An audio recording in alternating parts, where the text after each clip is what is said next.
अस्सलाम वालेकुम वरहमतुल्लाहि वबरकातुहू। आज हम सूरह अल कसस आयत नंबर 87 से आयत नंबर 88 आखिरी जो दो आयतें हैं इस सूरह की उसका दर्स कुरान लेंगे 87 से 88। शुरू अल्लाह के नाम से जो बड़ा मेहरबान निहायत रहम करने वाला है।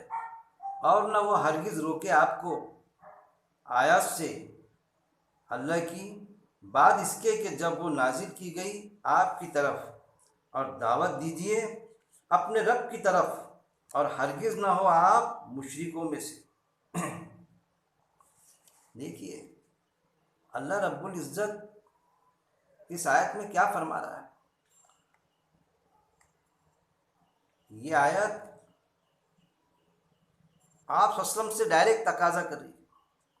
अल्लाह रब्बुल इज़्ज़त आप वसल्लम को डायरेक्ट कह रहा है, और न वो हरगिज़ रोके आपको आयत से, किसको? आप वसल्लम को उस वक्त में, और न हरगिज़ रोके आपको आयत से अल्लाह की बाद इसके कि जब वो नाजिल की गई है। कि अल्लाह की नाजिल करता आयत तो पहले भी थी, आप वसल्लम के पहले जो आयतें नाजिल हुई थी तौरेत, ज़बूर, इंजील, वो क्या थी? वो तो अल्लाह की किताबें थी ना।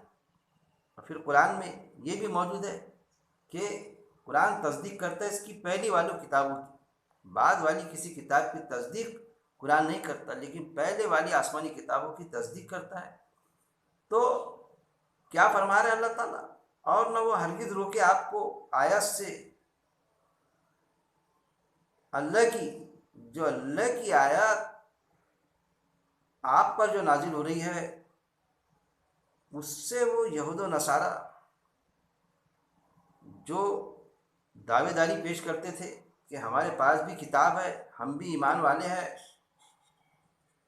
बावजूद इसके कि उन्होंने किताबों को, जो अल्लाह की किताबें थी, उसमें तो कोई फेर बदल नहीं कर सके, क्योंकि हर जो किताब है उसकी ज़िम्मेदारी अल्लाह ने खुद ली, अल्लाह की नाजिल करता किताब की हिफाजत की। लेकिन उसको पीठ पीछे डाला था और गधे जैसी किताबें ला दी थी, जैसा कुरान में आयत मौजूद है। और वो जो गधे जैसी किताबें ला दी थी जो अल्लाह की बात के खिलाफ जाती थी, वो बातें लोगों तक के पेश करते थे, उसके मुताबिक ज़िंदगी बसर करते थे। और वही चीज़, वही एटम आप ससम के पास में लाते थे कि हम ईमान वाले हैं, तो आप जो आप पर कुरान नाजिल हो रहा है, जो आयतें नाजिल हो रही है, तो वो उनकी बात के, कई बातें उनके हिसाब से थी, यानी मिक्सिंग करते थे ना। और कुछ उनके नफ्स के खिलाफ जो उन्होंने बिगाड़ की सूरतें बनाई थी वो थी।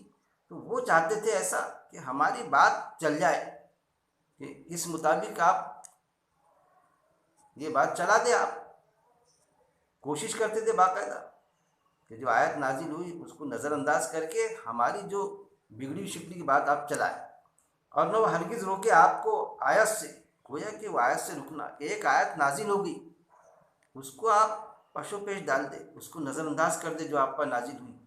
और जिस टाइप की, जिस सब्जेक्ट में, जिस विषय में वो आयत नाजिल हुई, तो हमारे पास में जो अकीदा है, तो आप वो अकीदा थोड़ा कंप्रोमाइज़ करके थोड़ा वो अकीदा चलाए। आपको आयत से अल्लाह की बात इसके कि वो नाजिल की गई, आप नाजिल की गई आपकी तरफ, कि जब कोई आयत नाजिल हो गई तो उसके बाद में तो सवाल ही पैदा नहीं होता कि उसमें किसी तरह का कंप्रोमाइज़ की जाए। और वो यही चाहते थे यहूद व नसारा कि आयत नाजिल हो गई, बात सही, बात सामने आ गई लोगों के सामने, वो जो बिगाड़ की सूरत चला रहे थे वो पोल खुल गई। तो वो चाहते थे कि जो अल्लाह की तरफ से नाजिल हुई बात, तो उसमें आप ससन वो वैसी बात पेश ना करे एज इट इज़, उस आयत को नज़रअंदाज करे या उसमें कुछ फेरबदल करे, और वो बात पेश करे जैसा उन्होंने लोगों तक के पेश की थी। तो उसकी तवारीख में बाकायदा हमको वाक़यात नहीं मिलते कि आप वसल्लम ने उनकी वो बात कबूल ही नहीं की कि एक हाथ में चाँद और एक हाथ में अगर आपने सूरज भी दे दिए तो भी मैं जो वही नाजिल होती है उसमें ज़र्रा बराबर भी मैं उसमें बदल भी नहीं करूँगा, थोड़ा भी चेंज नहीं करूँगा। फिर कोई वही को नज़रअंदाज करना या छुपा लेना वो तो दूर की बात, उसमें चेंज और बदल भी नहीं, किसी तरह की कोई ख़यानत आप ने नहीं की। अल्लाह के बाद इसके जब वो नाजिल की गई आपकी तरफ, जब आयत नाजिल हुई आपकी तरफ। हाँ, नाजिल जब तक कि नहीं हुई, जो पहले की किताबों में थी, तो वो पढ़ना और उसमें चेंज करना, ऐसा कोई काम, कोई वर्क आप को अल्लाह ने नहीं दिया था। जो भी होगा हक बात, अब जो भी अहकामात आएंगे वही नाजिल होंगी, उसके मुताबिक आप तक के पहुँचेंगे ज़िंदगी गुजारने के तरीके, और वो आप लोगों के सामने पेश करेंगे। क्यों? कि उन्होंने पहले की किताबों को छोड़ दिया, अब आप नबी बनाए गए। फिर उनके बिगाड़ की सूरतें खुल खुल के आती थी, अब वो चाहते थे आप से कि उनकी बिगाड़ की सूरतों में मुलविस हो जाए, थोड़ा बहुत कंप्रोमाइज़ कर ले उनके साथ में। जब वो नाजिल की गई आपकी तरफ, और दावत दीजिए अपने रब की तरफ। किसके? उनके बताए गए तरीके। यहूद व नसारा जैसा चाहते हैं, उनकी चाहत के मुताबिक मत चलिए। आपकी तरफ जो वही नाजिल की, उसके मुताबिक लोगों को दावत दी थी, लोगों तक के वो आयतें पेश की थी। वो अहकामात जो अल्लाह के आप पर नाजिल हो रहे हैं, वो अहकामात लोगों तक के पेश कीजिए, आप उसके ज़रिए से दावत दीजिए अपने रब की तरफ से। जो अपने रब की तरफ से यानी अल्लाह की तरफ से जो वही नाजिल आप पर हो रही है, उसके मुताबिक आप खुद भी चलिए, लोगों को भी वही बात पेश कीजिए। और हरगिज़ ना हो आप मुशरिकों में से। बड़ी ख़ास बात, अल्लाह के रसूल सल्लल्लाहु अलैहि वसल्लम को अल्लाह ताला क्या कह रहा है कि हरगिज़ ना हो आप मुशरिकों में से, कि आप शिरक करने वालों में से मत होना। इसका मतलब क्या? क्यों अल्लाह ने यह कहा आप वसल्लम को कि आप शिरक करने वालों से मत होना? कि आप वसल्लम एक अल्लाह को नहीं मानते थे जो उन पर वही नाजिल कर रहा था? कि आप वसल्लम अल्लाह की ज़ात में या सिफ़ात में कुछ नाउज़ुबिल्लाह कोई शरीक का मामला था, शरीक करते थे? वो मानना नहीं। एक अल्लाह को तो यहूद व नसारा भी मानते थे, सिफ़ात के ताल्लुक़ से भी एक हद तक के मामला उनका था, लेकिन जो मौजूदा सूरत से हाल थी वो ये थी। इसलिए मैं कहता हूँ कि हम तक की जो बात आती तो अल्लाह की ज़ात और सिफ़ात ये बताई जाती है हमको, कि मुशरिक जो शिरक है तो अल्लाह की ज़ात में शिरक मत करो भाई, अल्लाह की सिफ़ात में मत करो। बात समझ में आती है हमारे लिए? बिल्कुल नहीं करना चाहिए। अरे वो है अपनी जगह पर, सवाल ही पैदा नहीं होता, नहीं करेंगे। लेकिन तीसरा शिरक भी है, वो शिरक है कौन सा? अल्लाह की बात में मत शरीक करो। तो अल्लाह की बात कहाँ मौजूद है मेरे भाई? अल्लाह की बात कुरान में मौजूद है। ये वही शिरक की बात, उसका जिक्र अल्लाह ताला यहाँ पर कर रहा है कि जो अल्लाह की बात, जो आयत आप सब पर नाजिल हो रही थी, जो वही आप सब पर नाजिल हो रही थी, वो कह रहा है अल्लाह ताला अपने रब की तरफ, और हरगिज़ ना हो आप मुशरिकों में से, कि उसमें अल्लाह की बात में शरीक मत करना। कि जो वही नाजिल हो रही है एज इट इज़ वैसी की वैसी उस पर आप अमल भी करो, लोगों के सामने पेश करो। जबकि पूरी कोशिश की जा रही थी यहूद व नसारा की तरफ से कि वो थोड़ा बहुत कंप्रोमाइज़ करे, कुछ तो कंप्रोमाइज़ करो, इसमें थोड़ा सा रद्द बदल करके पेश कर दो हमारे नफ्स के हिसाब से। आप सल्लल्लाहु अलैहि वसल्लम ने नो कंप्रोमाइज़, वो चीज़ कि अल्लाह की बात में कुछ शरीक कर दे और वो बात लोगों तक के पहुंचा दे रसूल आप सल्लल्लाहु अलैहि वसल्लम, ये कोशिशें उनकी थी। तो वो क्या कोशिश थी असल में, समझिए आप भी शायद पर गौर तदब्बुर करेंगे तो आपको वही बात झलक कर आएंगी। और हरगिज़ ना हो आप मुशरिकों में से। अल्लाह ने क्या फरमाया आप सल्लल्लाहु अलैहि वसल्लम को कि मुशरिकों में से मत होना। मतलब हम जो तुमको बात तुम पर नाजिल कर रहे हैं, जो आयत जो वही, तो उसमें शिरक मत कर बैठना, उनकी बात मत चला लेना, थोड़ी मिक्सिंग मत मार देना उसके अंदर। क्या हम ये समझ सकते हैं? ख्वाब में भी अगर हमारे जहन में आइए कि आप ससम ने कुछ, सवाल ही पैदा नहीं होता। कई तकलीफ़ें बर्दाश्त की, उसकी तो तकलीफ़ बर्दाश्त की आप ससम ने, तरह तरह की अजियतें दी गई आप ससम को, बस ये उनका मामला था। अजियतें दी गई, लालच दी गई, अरे कुछ थोड़ा सा इसमें कुछ हमारे हिसाब से जमाओ, हम आपको, आप जिस खातून से बोले, जिस लड़की से बोले, उससे आपका निकाह कर देते। अरे आपको हाकिम बना देते, जिम्मेदार बना देते, हाकिम बना देते आपको। तरह तरह की लालच, दौलत दे देते आपको, तरह तरह की लालच दी गई। लालच, उस चीज़ से इनकार किया आप वसल्लम ने तो फिर अजियतें भी दी गई। बस वही कोशिश कि जो आयतें नाजिल हो रही थी उसमें कुछ उनका खुद का अपना नफ्स का चैप्टर चला दे आप वसल्लम, तो बात फिर बन जाए उनकी। आप वसल्लम ने नो कंप्रोमाइज़ अगर चला देते तो क्या होता था। आज जिस शक्ल में कुरान हमारे पास मौजूद है उस शक्ल में थोड़ी होता, वो तो बदली हुई शक्ल में होता था। उनके चैप्टर भी उसके अंदर मिल जाते थे, किनके, यहूद व नसारा के। लेकिन वहाँ तो नहीं हुआ। वहाँ तो अल्लाह ताला ने जैसा आयत नाजिल की कि यहूद व नसारा का अकीदा था कि दोज़ख में से निकल जाएंगे, वही तो फरमा रहा है अल्लाह ताला कि तुम मुशरिकों में से मत होना। तो वो यही तो कोशिश करते थे कि हमारा अकीदा है दोज़ख में जाएंगे, निकल जाएंगे हम, तो ये हमारा जमा दो नाटक नाटक हमारा कि हाँ जाएंगे ना, निकल जाएंगे ना। तो कोई आयत ऐसी डाल दो उसमें बदल करके जो वही नाजिल हुई, तो उसमें कुछ चेंज करके ऐसा भी घुसड़ दो कि हाँ जाएंगे ना, निकल जाएंगे ना। लेकिन एक सिंगल आयत, नॉट ए सिंगल आयत, एक आयत भी ऐसी आपको नहीं मिलेगी कुरान में कि दोज़ख में जाएंगे निकल जाएंगे। जो यहूद व नसारा का अकीदा था, बात आती वहाँ तक के, बल्कि उल्टा उसके खिलाफ जो वो कोशिश करते थे कि अल्लाह की बात में शरीक करना मुशरिक, और हरगिज़ ना हो आप मुशरिकों में से, यानी अल्लाह की बात में शरीक करने वालों में से आप मत होइए, ऐसा वार्निंग दिया अल्लाह ताला ने। आप सल्लम होना चाहते थे, बिल्कुल सवाल ही पैदा नहीं होता, लेकिन उसके पहले वार्निंग दी। हम जैसा बताते ना किसी बच्चे को कि भाई जाना, उसी रास्ते से जाना, गलती से भी वो रास्ते पे मत जाना भाई, उस रास्ते से जाने की ज़रूरत ही नहीं अपने को, वहाँ बहुत एक्सीडेंट होते हैं। वो जो रिंग रोड है वहाँ पर, हाईवे रोड, उधर से मत जाना। शॉर्टकट भी रहे तो जाने की ज़रूरत नहीं, हमको ये रास्ते से जाने का है तुझे, बस अपना काम निपटा के आने का। ये चीज़ बावजूद उसको मालूम होता है कि वो जाने को तैयार भी नहीं है वहाँ पर, लेकिन पहले से वार्निंग, ताकि भूल से भी कोई भूल ना हो। इतनी शक्ति हमें देना दाता, मन का विश्वास कमज़ोर ना हो, हम चले नेक रास्ते पे, हमसे भूल से भी कोई भूल ना हो। हज में क्या है, वही तो है, भूल से भी कोई भूल नहीं होना। वो ट्रेनिंग दी जाती वहाँ पर कि गलती से भी अगर कुछ हुआ तो उसका दम देना पड़ता वहाँ पर। ज़िबा करो एक जानवर जो है, ये सारी चीज़ें, भूल से भी कोई भूल नहीं होना। ये ट्रेनिंग, रोज़ों की ट्रेनिंग रमज़ान में कि साल भर हम कैसी ज़िंदगी गुजारे, वो सारी शक्लें खुल कर आएंगी। कि समझाने के लिए बोलना पड़ता मेरे भाई कि मुशरिकों में से मत होना, अल्लाह की बात में शरीक मत होना। तो क्या कोशिश करते थे वो, कुछ कंप्रोमाइज़ हो जाए, लेकिन उसकी उलट आयत नाजिल हुई। उनकी कोशिशें अल्लाह को मालूम थी। सूरह अल बकरा आयत नंबर 80, सूरह अल इमरान आयत नंबर 24 में अल्लाह ने साफ जवाब दे दिया कि ये कहते हैं कि दोज़ख की आग हमको नहीं छुएंगी मगर गिनती के चंद दिन।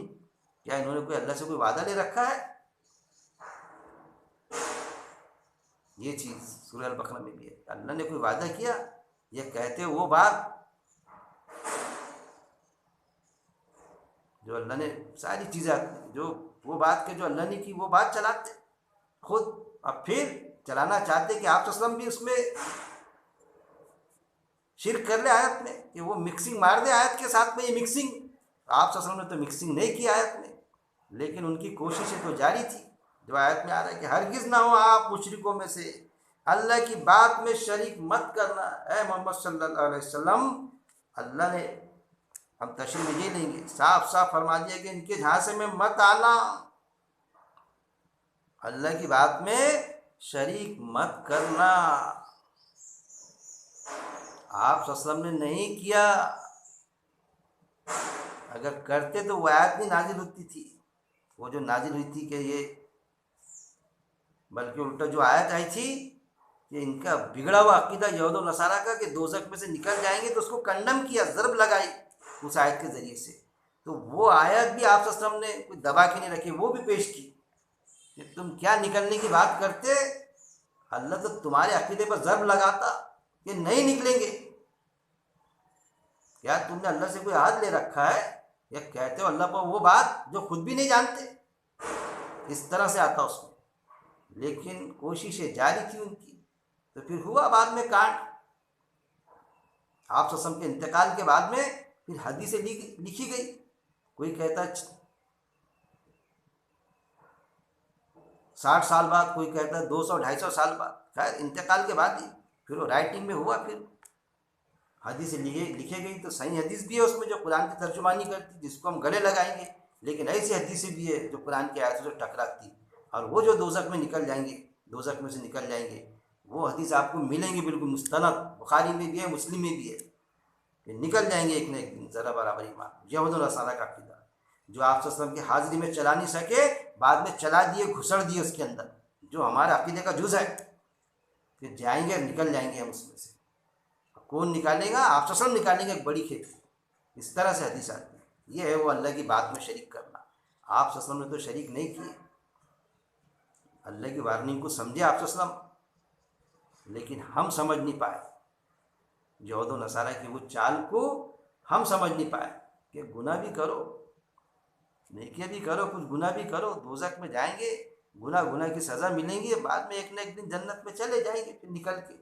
ऐसी प्रोविजन, जबकि कुरान में सिंगल आयत भी ऐसी नहीं है कि दोज़ख में जाएंगे निकल जाएंगे। वो उल्टी ऐसी आयत है कि दोज़ख में जाएंगे हमेशा रहेंगे, खालिदुन अबदन, जन्नत में भी हमेशा और दोज़ख में भी हमेशा। जन्नत का तो पड़ता मीठा मीठा, अगर कोई बोलेगा जन्नत में से निकल जाएंगे ना, ऐसा कैसा निकलूंगा?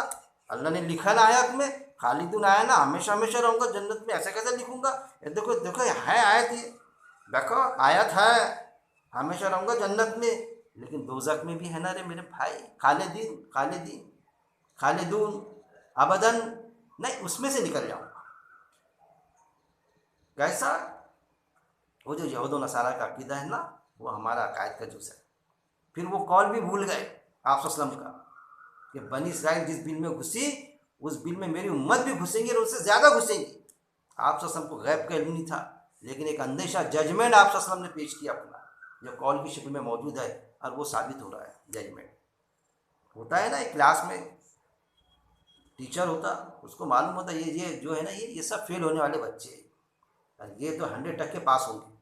जजमेंट देता अपना, तकरीबन जजमेंट वही साबित होता वो चीज़। क्यों अंदेशा जाहिर किया था आप सल्लल्लाहु अलैहि वसल्लम ने? ताकि हमारे लिए कि हम बचे उससे, कह रहे देखो बचना इसमें, नहीं तो ऐसा ऐसा हो जाएगा। वो चीज़ अल्लाह यहाँ पर बयान कर रहा है, जिससे हम बेफिक्र हैं, झांसे में फंस गए। आप सल्लल्लाहु अलैहि वसल्लम ने कोई कंप्रोमाइज़ नहीं किया, हमने इनके झांसे में आ गए। खड़ी हुई हदीस, कुरान से टकराने वाली हदीस को गले लगाया। फिर क्या होगा? सूरह अल-फुरक़ान में इतना साफ साफ दर्ज देने के बाद में, आयत पेश करने के बाद में भी कुछ लोगों के अकायद ऐसे कि मानने को तैयार नहीं कुरान की आयतों से। हदीस है, हदीस में है ना, हदीस में है ना। अरे मेरे भाई, कुरान से हदीस कंपेयर होंगी, हदीस से कुरान थोड़ी कंपेयर होगा ना। तो कुरान में दुरुस्ती करना चाहेगा तो दुरुस्ती तो किसकी क्या औकात कर ले वो, लेकिन नज़रअंदाज किया जाता है। हदीस में है कहकर फिर कड़ी से कड़ी मिलाएंगे हदीस। तो ऐसे लोगों के लिए भी है जवाब, मकालमा आप सल्लल्लाहु अलैहि वसल्लम का। क्या कहेंगे वहाँ पर सूरह अल-फुरक़ान में आयत नंबर 30 में अल्लाह ने फरमा दिया, आप सल्लल्लाहु अलैहि वसल्लम कहेंगे ये मेरे उम्मत के वो लोग हैं जिन्होंने कुरान से हिजरत कर दी थी। अरे अल्लाह, अरे मैंने क्या पेश करा था, कौन सी हदीस फिट कर दिए थे? तूने जो बताया था, अल्लाह ताला वार्निंग दिया था, ज़र्ब लगाई थी यहूद और नसारा के अक़ीदे पर, वही अक़ीदा इन्होंने अपनाया, निकल जाएंगे। जिन्होंने कुरान छोड़ दिया था, जिन्होंने कुरान छोड़ दिया, उसको क्या अल्लाह तो उनसे बात भी नहीं करेगा। जिससे अल्लाह बेरुख हो जाएगा तो क्या अपना रुख आप सल्लल्लाहु अलैहि वसल्लम करेंगे उसकी तरफ? हो नहीं सकता। जो बात हो नहीं सकती उसकी उम्मीदें लगाए हुए हम। एक होता है डायरेक्ट इनकारी, एक होता है अमल से इनकारी। ये है अल्लाह की बात में शरीक करना। तो चालू है मेरे भाई, कई जगह पर कुरान से टकराने वाली जो हदीस आती, जो हमारे अकायद का जुज़ है, वो हम गले से लगाए हुए, उस पर अमल पैरा है। ये है अल्लाह की बात में शरीक करना। तो अल्लाह की बात में शिरकत हो रही है, शरीक कर रहे हैं हम, और गाफिल है, उसके लिए भी मैंने उस पर एक तवील दर्ज दिया। कुरान में कई आयत है कि जो गाफिल है, तो गाफिलून के लिए क्या है? उनके लिए दोज़ख है। क्या अंजाम होगा उनका? वो अंजाम बताया अल्लाह ताला ने। अरे तुम गाफिल थे। एक वो गाफिल इंसानियत, जिनको वहाँ अल्लाह ताला ने कौल ले लिया था, कालू वाला, सब ने कहा था, सारी रूहों ने कहा तू हमारा अल्लाह है, लेकिन यहाँ पर आके मानने को तैयार नहीं अल्लाह को। एक अल्लाह को मानते, लेकिन उसके साथ में कई इलाह बना लिए। फिर कुछ हमारे जैसे लोग कि अल्लाह को मान लिए, वन गॉड वन बुक, लेकिन अमल को तैयार नहीं, अल्लाह की बात में शरीक करते हो। एक तरफ अल्लाह की बात है जो कुरान में मौजूद है, एक तरफ वो बात है जो कुरान की आयत से टकराती है। उस पर हमारा अकीदा बना हुआ है। सिर्फ इसलिए कि वो बुजुर्गों की तरफ से आई, सिर्फ इसलिए कि वो कड़ी से कड़ी मिलकर आई। 7 पीढ़ियों का सोना, जिसको 7 पीढ़ी हमारी सर्टिफाइड की थी कि गोल्ड है, सोना है, 24 कैरेट का, बहुत खालिश है, हमारे बड़े बुजुर्ग मोतेबर। लेकिन जब हम जाते सुनार के पास में जांचते, सुनार जब जांचने वाले पर लगाता वो सोने को, और वो जब कहता अरे भाई ये गोल्ड नहीं है, इसकी कीमत तो ऐसी धाता ये कि 100 रुपये किलो की भी कीमत नहीं है इसकी। अरे वो सोना है, हाँ ऊपर सोने की पॉलिश है बस, इससे ज़्यादा कुछ नहीं। वो जांचने वाले पर आने पर हम यकीन कर लेते दुनियादारी के हिसाब से।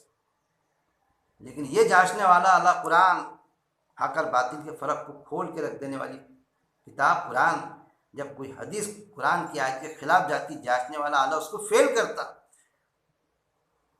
तो क्यों हम ये जांचने वाले आले पर यकीन नहीं कर पाते? और दावा ये कि हमारा यकीन है कुरान पे।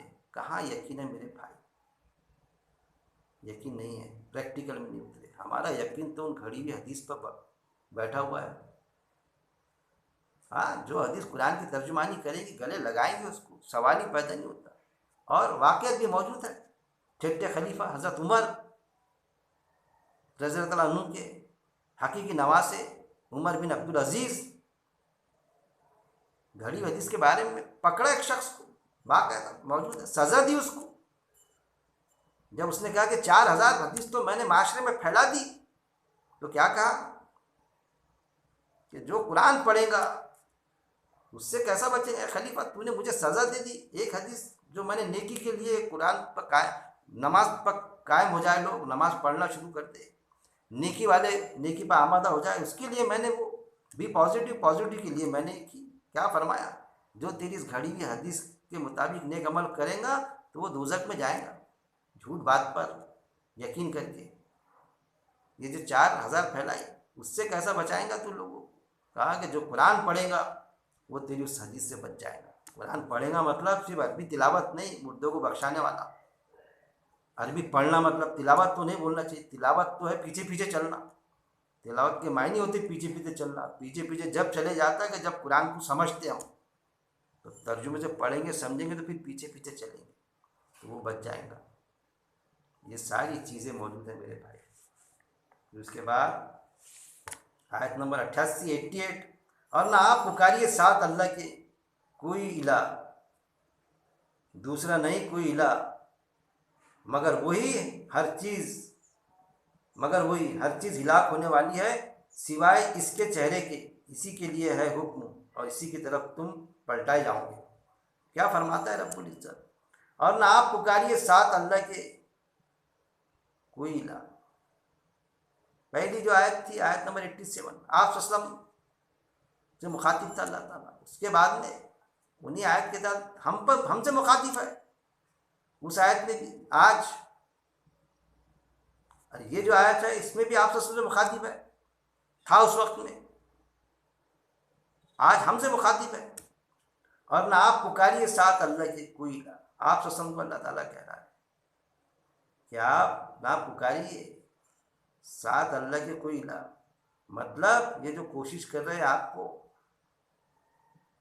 अपनी खुद की बात चलाने के लिए, तो ये जो अल्लाह की बात आप पर जो वही नाजिल हो रही है ना, उस वही बात चलाइए आप। इसके अलावा कोई इलम मत बनाइए कि उनके बात की कोई बात इसमें घुसड़ घासड़ करके इसमें कुछ ये करके वही में। तो अल्लाह के साथ कोई इला, यानी दुआ भी मांग रहे हैं आप तो उसके साथ में किसी के वसीले की दुआ भी नहीं चलेगी, उसके साथ में कोई मिक्सिंग मत करो, खालिस अल्लाह से मांगो बस, जो दूसरी आयतों में भी आता। और ना आप पुकारिए साथ अल्लाह के कोई इला। अल्लाह के साथ में कोई इला पुकारने की ज़रूरत नहीं। कि जब आयत नाजिल हुई तो प्योरली खालिसन वही आयत आप लोगों के सामने पेश करो, उसके साथ में किसी तरह की कोई इला या कोई दूसरी बात मिक्सिंग करने की कोई ज़रूरत नहीं। अल्लाह साथ अल्लाह के कोई इला, दूसरा नहीं कोई इला, दूसरा कोई इला नहीं। इसलिए अल्लाह की बात जो तुम पर नाजिल हो रही है, इसके अलावा कोई बात अल्लाह की नहीं है। वो जो उनकी पहले की किताबों में है उन्होंने छोड़ के तो उसमें मिक्सिंग मारना शुरू कर दी है। उनसे कहो बन के कि ये जो है तो देखो तुम्हारी किताबों में है क्या नहीं। आप वसल्लम कहते थे बाकायदा, जब फैसले करते थे तो बोलते थे, देखो तुम्हारी किताबों में जो अल्लाह ने नाजिल की, हाथ का बदला हाथ, आँख का बदला आँख, कान का बदला कान, है क्या नहीं।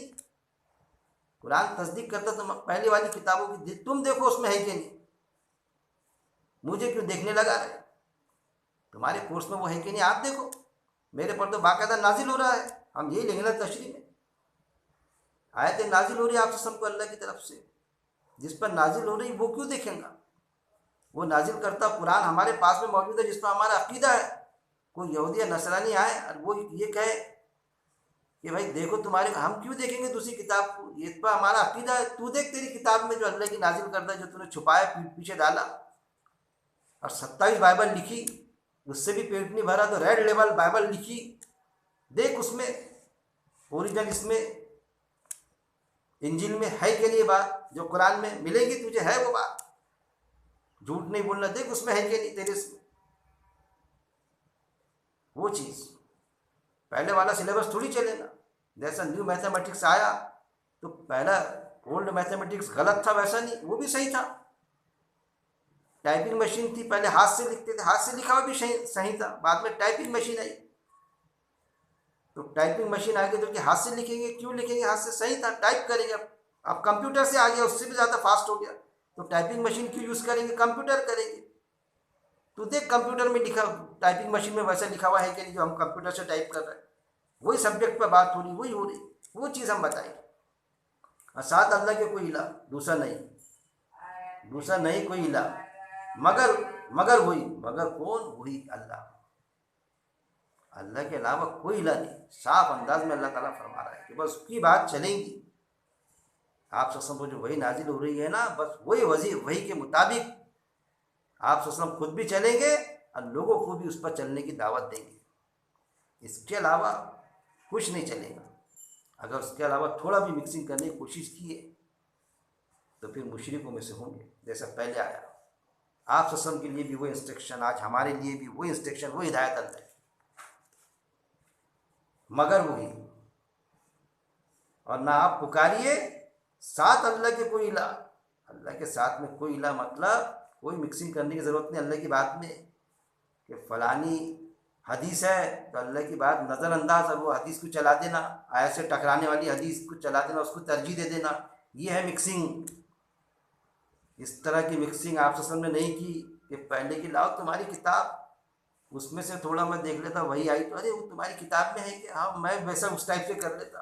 तो किताबें तो छुपा दी थी उन्होंने, खुद ठेकेदार बन गए थे, तो वो है ना फलाना है किताब में। तो इस तरह की आप सुन लें तो कोई कुरान की आयत के साथ सामने किसी तरह की कोई कंप्रोमाइज़ नहीं चलेगी। कोई आयत हदीस कुरान की आयत से टकराती तो हदीस रिजेक्ट होगी, तो हदीस पे हमारा ईमान नहीं रहेगा।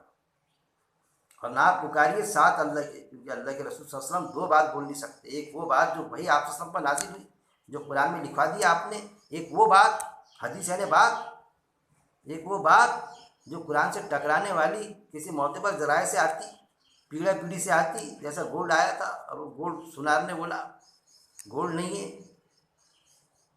रिजेक्ट कर दी जहाँ हमने वो बात को, कह रहे भाई वो चलेंगे ना, पुराना नहीं है गोल्ड ये, ऐसा वो बात रिजेक्ट होगी, वो बुजुर्गों की बात और कड़ी से कड़ी बात रिजेक्ट होगी, क्योंकि कुरान की आयत से टकराएगी। और अगर कुरान के आयत के मुताबिक रहेंगी, कई हदीसें है, मुनकर हदीस होना बहुत गलत चीज़ है, कई हदीसें है जो कुरान के हैं मुताबिक आप ससम के फ़ैसले गले लगाएंगे, उसको उसके मुताबिक फ़ैसले करेंगे, उसके मुताबिक ज़िंदगी बसर करेंगे। और ना आप पुकारिए साथ अल्लाह के कोई इला दूसरा नहीं कोई इला, मगर वही, मगर कौन, अल्लाह। बस अल्लाह की बात चलाइए, आप ससम बस अल्लाह की बात चलाइए, मगर वही। आज भी हम अल्लाह की बात चलाएंगे जो कुरान में मौजूद है, जो कुरान की आयत की तर्जुमानी करेंगे, जो हदीस गले लगाएंगे, मगर वही। हर चीज़ हिलाक होने वाली है सिवाय इसके चेहरे के। फिर यहाँ पर मैं हमेशा कहता हूँ मौत और हिलाकत में फ़र्क है। मौत, लेकिन जिसकी मौत होती वो ईमान वाला रहा तो जन्नत में जाएगा, लेकिन जहाँ हिलाकत आया, हिलाक होने वाला, हिलाक हुआ कोई शख्स, तो वो जन्नत में नहीं जाएगा, यानी नाकामयाबी वाली मौत, कुफ्र की मौत, नाफरमानी की मौत, वो हर चीज़ हिलाक होने वाली है सिवाय इसके चेहरे के। मतलब यहाँ की क्या फरमाया अल्लाह ताला ने कि अल्लाह के चेहरे के, अल्लाह का चेहरा यानी अल्लाह का फोकस, अल्लाह की रोशनी, अल्लाह की बात। अल्लाह का चेहरा यानी एक तो अल्लाह कुरान में फरमाता है हर चीज़ फ़ना होने वाली है, आयत है बाकायदा मौजूद, हर चीज़ फ़ना होने वाली है लेकिन अल्लाह बाकी रहेगा। फ़ना यानी सब ख़त्म हो जाएंगे, अल्लाह बाकी रहेगा। जब कुछ नहीं था तो कौन था? अल्लाह था। जब कुछ नहीं होगा तो अल्लाह बाकी रहेगा। ये चीज़ यहाँ पर आया है, हर चीज़ हिलाक होने वाली है। तो हर चीज़ हिलाक होने वाली है मतलब हर चीज़ नाकामयाब होने वाली, नाफरमान है हर चीज़, जिसमें इंसान भी आ गए, ईमान वाले भी आ गए, वैसा नहीं। हर चीज़ हिलाक होने वाली है सिवाय इसके चेहरे के। अल्लाह का चेहरा है अल्लाह का फोकस, अल्लाह की बात, अल्लाह की रोशनी, वो बाकी रहने वाली है। उसके मुताबिक हमको ज़िंदगी बसर करना है। बात को समझिए, उसके मुताबिक ज़िंदगी बसर जिसने नहीं किया अल्लाह की रोशनी के मुताबिक, यानी अल्लाह की रोशनी कहाँ मौजूद है मेरे भाई? अल्लाह की रोशनी कुरान में मौजूद है। कुरान की एक एक आयत अल्लाह की रोशनी है। कुरान की एक एक आयत अल्लाह का चेहरा है, असल में अल्लाह का फोकस है, अल्लाह की रोशनी है। उस फोकस के तहत कुरान में आयत आती बाकायदा, सामने सामने रोशनी चलेंगी, रोशनी के पीछे वो जाएंगे नेक लोग, पीछे पीछे चलेंगे। और जो बदबख्त होंगे वो कहेंगे कि हमको भी थोड़ी रोशनी दे दो ना। अरे हट, बोलेंगे यहाँ से निकल, तू कहाँ चलता था उस पर। ये सारी चीज़ें वो है रोशनी जो यहाँ पर हमको रोशनी देती है कुरान की बात। तो हर चीज़ हिला के आने कि जो अल्लाह की रोशनी के अलावा जो रहेगी बात, जो फोकस, जो बात जो अल्लाह की रोशनी के अलावा रहेंगी, और ये बताएंगे वो कि ये अल्लाह की तरफ से है ना बात, ये जोड़ने की कोशिश करेंगे अल्लाह के चेहरे से, जोड़ने की कोशिश करेंगे अल्लाह की बात से। तो ऐसी बात जोड़ने वाले, उस पर चलने वाले और चलाने वाले, तो वो क्या होंगे? हिलाक होंगे। वो चीज़ अल्लाह बता रहा है, ना कि कोई चीज़ें। हर चीज़ कुल्ली शहीन है ना, हर चीज़, हर वो चीज़, हर वो इंसान जो किसी चीज़ों को लेकर, जैसा लिया जानवर को अल्लाह के नाम से ज़िबा किया, हलाल पैसों से लिया, मेहनत की कमाई से अल्लाह के नाम से ज़बह किया, लेकिन कहाँ का? आस्थानों पर करा, दरगाह पर कर दिया ज़बह, अल्लाह अकबर करके बाकायदा। तो कुरान में आयत है आस्थानों पर ज़बिया हराम है, नहीं चलेगा। हो रहा है भाई ये काम, ये चीज़ है वो। अल्लाह का चेहरा तो वो है कि अल्लाह का नाम ले, हलाल कमाई से कमा। चोरी करके लिया, कितना भी अल्लाह का नाम ले लिया तो भी वो हराम कहलाएगा, नहीं खाना उसने। न खुद खाए, अगर कोई खिलाता तो नहीं खाएंगे, कोई ब्याज खोरा रहता उसके घर पे खाते क्या हम खाना? वहाँ तो समझता हूँ अरे नहीं भाई, ये सूद खाता, इसके तो ओल्टीन का पानी भी नहीं पीना चाहिए, एक गिलास पानी भी नहीं पीना, इसने तो खाने की दावत दिया। नहीं जाते लोग उसके यहाँ, एहतमाम करते। वहाँ तो समझता अल्लाह का चेहरा, लेकिन यहाँ बिगड़े हुए अकीदे मौजूद है, खा रहे जा रहे। तो वो है असल में चेहरा अल्लाह का। हर चीज़ हिलाक होने वाली है। मतलब क्या कि अल्लाह का नाम लिया वो जानवर पर, जानवर की क्या गलती थी? नाम भी अल्लाह का लिया, लेकिन क्या, कहाँ ज़िबा किया? आस्थाने पर।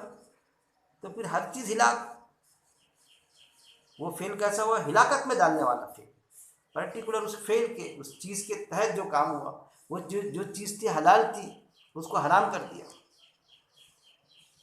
यहूद व नसारा यही तो करते थे, जो चीज़ हलाल थी कुरान में आया था उसको हराम कर देते थे, और जो हराम थी उसको हलाल कर देते थे, उसमें मुलविस थे।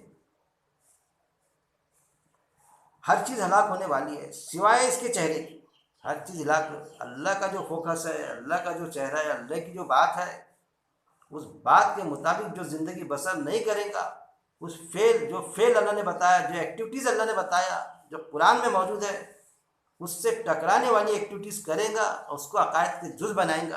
कि कुरान में तो था कि आस्थानों पर ज़बिया हराम था, अल्लाह के नाम से ज़बिया किया, हलाल तरीके से कमाया, बड़ी मेहनत मशक्क़त का, लेकिन वहाँ ज़बिया किया, तो वो गलत फोकस। तो वो क्या है?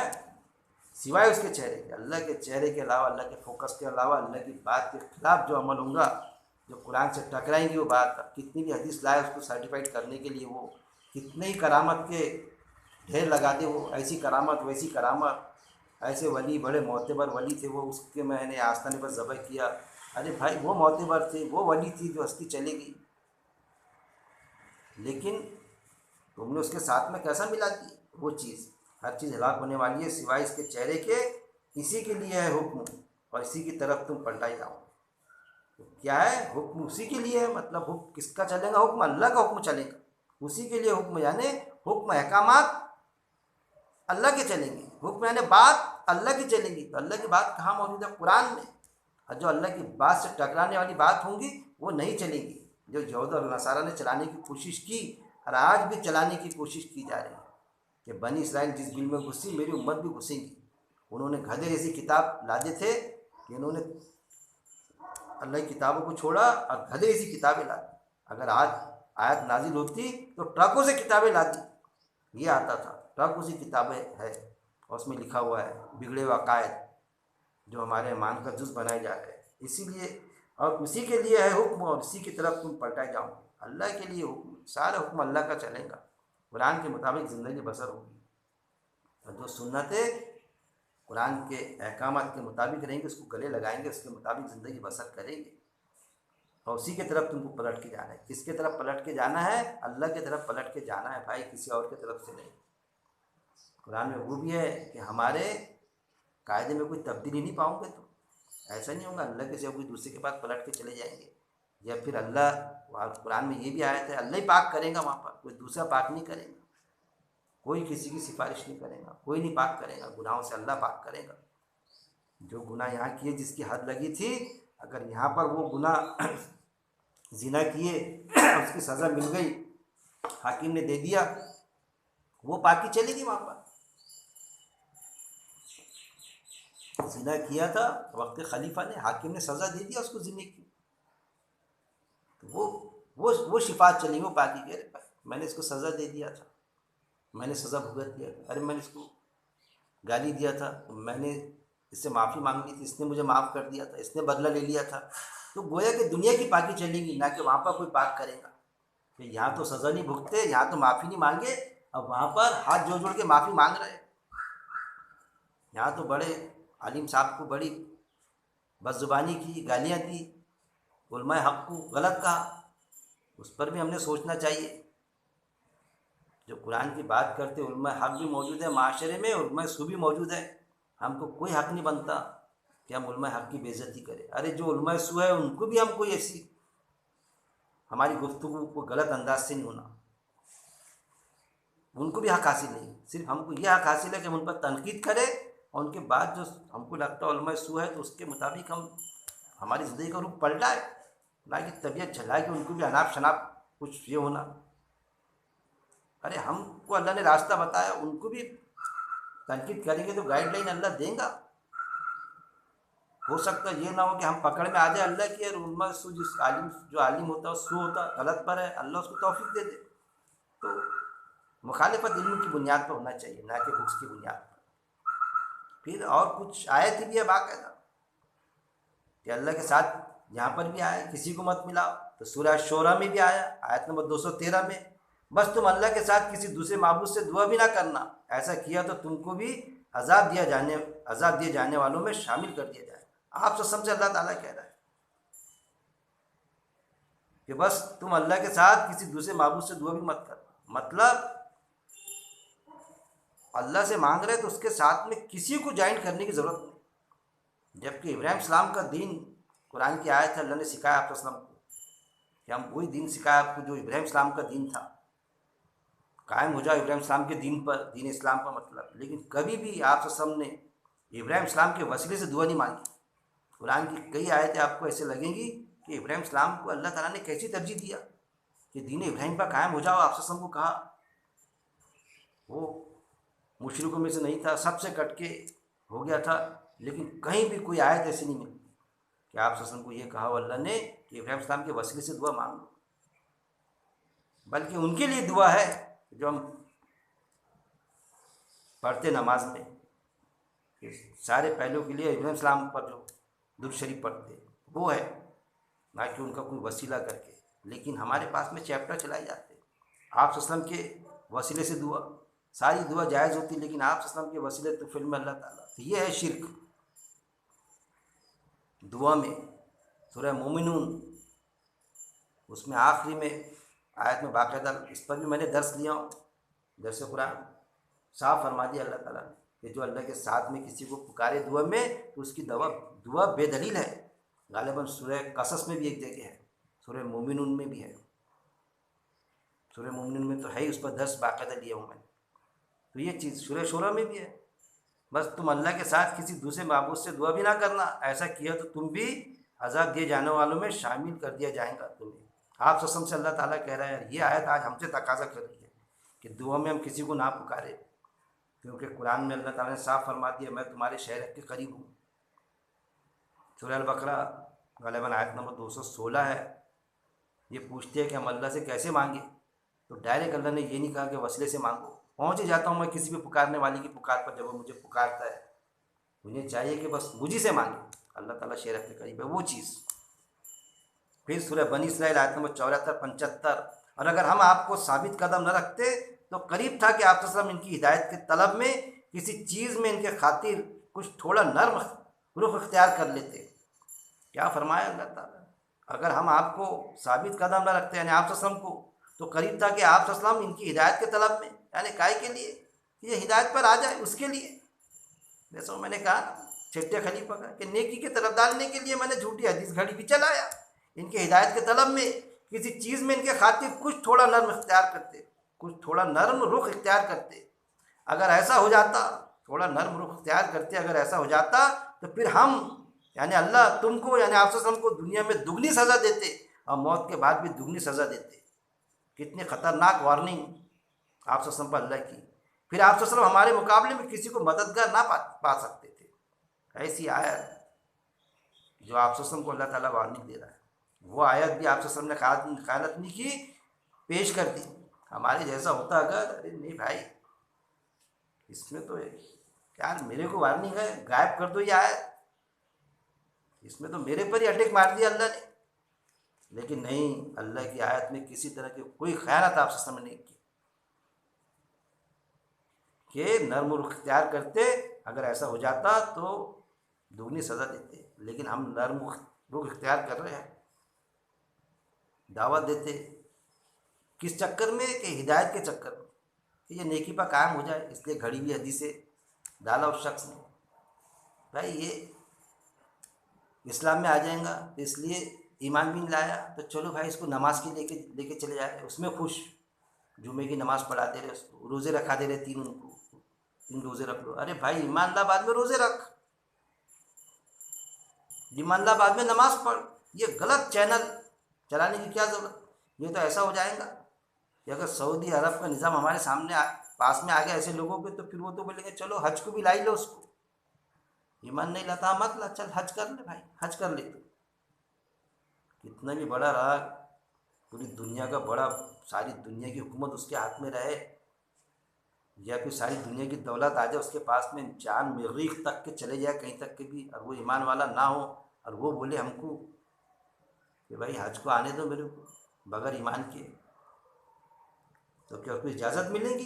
इजाज़त ही नहीं है, उसको नहीं मिलेगी। होऊंगा कितना ही बड़ा, नहीं मैं तो ज़बरदस्ती आऊँगा, सारी हुकूमत चल जंग के लिए तैयार हो जा, क्या करता कर ले, नो परमिशन। लेकिन नमाज के लिए बगैर ईमान चलो, और उसको समझ रहे, उसमें मटक रहे कि यही कितना अच्छा काम करा मैंने, नमाज पढ़ा दिया उसको।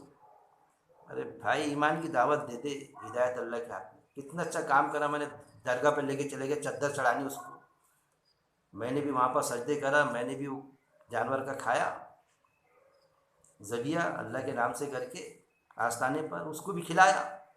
इसलिए तो वो बोलते बेचारे कुछ गैर मुस्लिम भाई कि हम में तुम्हें क्या फ़र्क है, हम जो खड़े हैं उनकी प्रस्तिश करते, जो खड़े हैं तुम लेटो की करते, उनकी इबादत करते, तो कौन सी गलत बात बोला उसने। ये कोई फ़र्क नहीं हमें तुम, हम खड़ों की करते, मूर्तियों के जो तुम लेटे हुए जो चले गए दुनिया से, तुम उनकी करते प्रस्तिश। तो ऐसी शक्लें भी मिलती भाई, ये सारी चीज़ें। सूरह यूनुस आयत नंबर 15, इन्होंने कहा कि इसके अलावा कोई और कुरान लाओ या इसमें कुछ तब्दीली कर दो। आप सस्लम कह दो कि ये मेरे बस की बात नहीं, कि इसमें कुछ अदल बदल कर सकूँ। मैं तो चल पड़ा हूँ बस एज़ पर कुरान, इस पर चल पड़ा मैं। वो क्या कहते थे आप से कि इसके अलावा कोई कुरान लाओ। अरे ये जो कुरान आता है इसके अलावा कोई दूसरा लाओ, या इसमें कुछ थोड़ी तब्दीली कर दो। आप कह दो। आप ने कह दिया, आयत भी लिखवा दी, जो आयत थी बिल्कुल एज इट इज़ पेश कर दी। ये मेरे बस की बात नहीं, ये मेरे बस की बात नहीं कि मैं इसमें कुछ तब्दीली कर दूँ। आप कर सकते थे, लेकिन अल्लाह का हुक्म नहीं था कि तब्दीली करो, नहीं की। लेकिन आज ऐसी ऐसी हदीसें जो कुरान की आयत की मुखालिफ जाती, वो हदीसें हमारे अक़ीदे का जुज़ बनी हुई है। तो हो रही तब्दीली हो रही है, अक़ीदे का जुज़ बनी है, उस पर अमल पैरा है। हम हमारी ईमान बना के रखे हमने, उस पर अमल कर रहे हैं, उस पर। ये है तब्दीली। जबकि सूरह अल-हक़्क़ा आयत नंबर 43 से 46, 43 से 46 आपने पढ़ लेना, कर लेना इसका भी मुताला। जो आयत के मैं रेफरेंसेस दे रहा हूँ दरस कुरान के बाद में, आप पढ़ लिया करें उसको ज़रा। क्या फरमाया अल्लाह ने इसमें? अगर ये हम पर कोई एक भी बनावटी बात कह देते तो हम इनका दाहिना हाथ पकड़ लेते और गर्दन की रग काट देते। किसके लिए? आप के लिए। क्या कह रहा है अल्लाह ताला? कितनी खतरनाक वार्निंग। अगर ये हम पर कोई एक भी बनावटी बात कह देते, यानी आप एक भी बनावटी बात कह देते ना, तो हम इनका दाहिना हाथ पकड़ लेते और गर्दन की रग काट देते। दाहिना हाथ पकड़ लेता था अल्लाह, गर्दन की रग काट देता था। इस तरह से सूरह अल-हक़्क़ा में अल्लाह ने फरमा दिया। लेकिन कितनी बनावटी हदीस ऐसी खड़ी हुई हदीस जो कुरान से टकराती है और हमारे अक़ीदे का जुज़ है।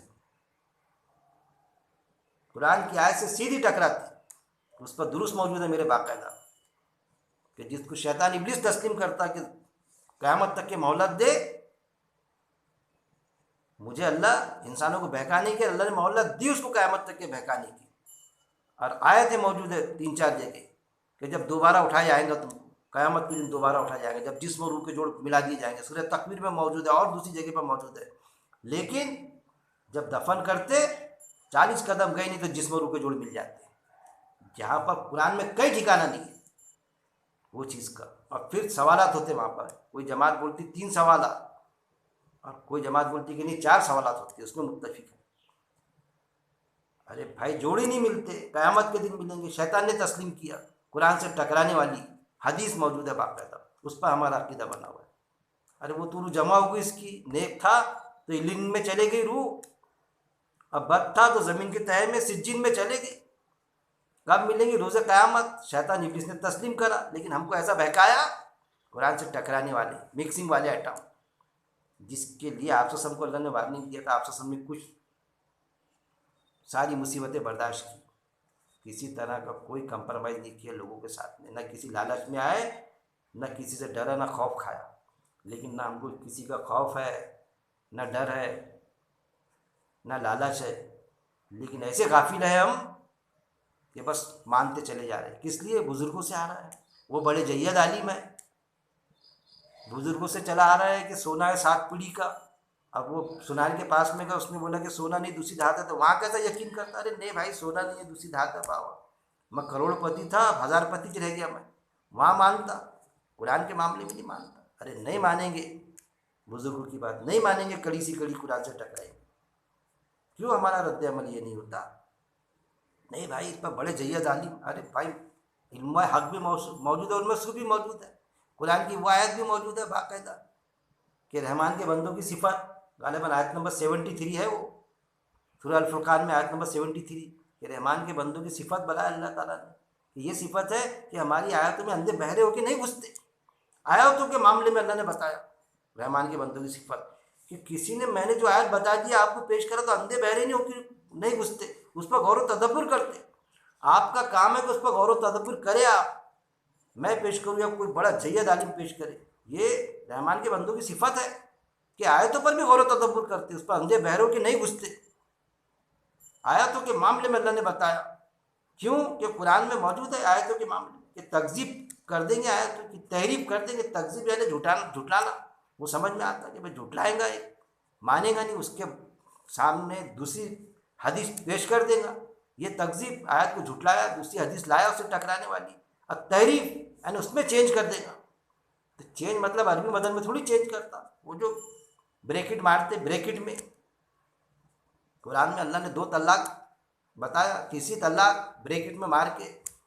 हदीस में एक चीज़ छोड़ के गए आप सल्लम, कुरान, लेकिन ब्रैकेट में आता और हदीस। अरबी मतन में तो हदीस है ही नहीं, वहाँ अरबी मतन में तरीक़े, कोई हदीस तो लिखा के गए नहीं, छोड़ के नहीं गए। कुरान यानी लिखा हुआ अहकामात वो छोड़े, और कोई दूसरा लिखा हो तो उसके अलावा तो आपसे समय कुरान के अलावा कोई किताब ही नहीं लिखा है मेरे भाई, लेकिन आता हदीस छोड़ के गए। तो कहाँ लिखा के गए हदीस? हदीस यानी बात, तरीके छोड़ के गए, जो तरीके थे प्रैक्टिकल, आप समय जो प्रैक्टिकल किए वो प्रैक्टिकल वो बाद में लिखे गए आप समय के 60 साल बाद, 200-250 साल बाद, जैसा भी आता तारीख में।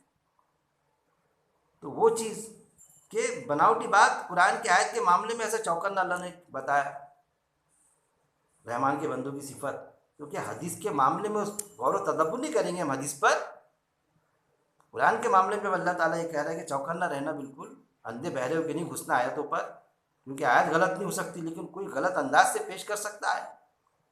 तो फिर हदीस के मामले में तो बहुत ज़्यादा रहेगा मामला, कि वो तो इंसानों की बनाई हुई है। तो फिर जांचने वाला अल्लाह क्या है? आयत पर गौर तदब्बुर करेंगे चौकन्ना होके, और ये जांचने वाला अल्लाह कुरान, इससे हम हदीस को कंपेयर करेंगे। जो हदीस कुरान की तर्जुमानी करेंगी गले लगाएंगे, और जो कुरान की आयत से टकराएंगी उसको रिजेक्ट करेंगे, नहीं आएंगे झांसे में। एक आम ईमान वाले ने ये समझ लेना चाहिए, क्योंकि भाई मौजूदा हालत में तो ये है मामला, हर डाल पे उल्लू बैठा है, ऐसी ऐसी डालें मौजूद है खुशनुमा, ये उल्लू बैठे हुए उस पर। कुरान की आयत है, शैतान ने इनके अमल इनकी नज़र में खुशनुमा बना दिया, अमल गलत, और ये समझते कि बस हम बिल्कुल सही पर है, तुर्रा देखना पड़ता। अब कुरान की आयत पेश करे, अरे नहीं भाई, तुमको 14 उलूम है क्या, तुमको 16 उलूम है क्या, मदरसे से फारिग होना, वही कुरान की बात पेश कर सकता। ये सारी चीज़ें, जबकि कुरान समझने के लिए आसान, नसीहत के लिए आसान कर दिया अल्लाह ताला ने। आयत मौजूद है मेरे भाई, नज़र अहमद साहब ने लफ्ज़ी तर्जुमे में लिख दिए, तीनों जमातें मुत्तफिक है।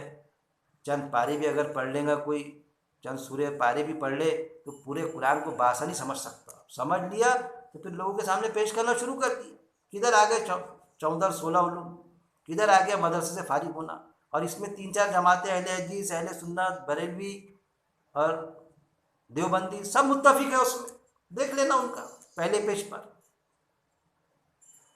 मैंने तो वही लफ्ज़ी तर्जुमा पढ़ा तो बिल्कुल ताज्जुब हुई, बहुत बार पढ़ा। फिर मैंने बेड़ा उठाया, कह रहे नहीं, कोई मदरसे से फारिग होना ज़रूरी नहीं, चलो पेश करो, कोई ज़रूरी नहीं कि बिल्कुल अरबी पूरी आ जाना, हमको बातचीत आ जाना, अरबी आ जाना, ये आ जाना। अरे आयत की स्पिरिट मालूम हो जाना हमको कि वो आयत में है क्या, पेश करो लोगों के सामने। जो दावा करते ना आलिम कि हमारी अरबी बहुत अच्छी है, उनसे कोई अगर अरबी में बात करे ना तो वो बात भी नहीं कर सकते बराबर, इतनी अच्छी अरबी नहीं है उनकी, चंद ही लोगों की है। ये सारी चीज़ें हमको समझना पड़ेगा। अल्लाह से दुआ है कि अल्लाह रब्बुल इज़्ज़त कुरान को पढ़ने, समझने और एक एक आयत पर गौर तदब्बुर करने और उस पर अमल करने और मौत तक उस पर जमे रहने की मेरा मालिक तौफीक दे। व आखिर दावाना अनिल हम्दुलिल्लाहि रब्बिल आलमीन।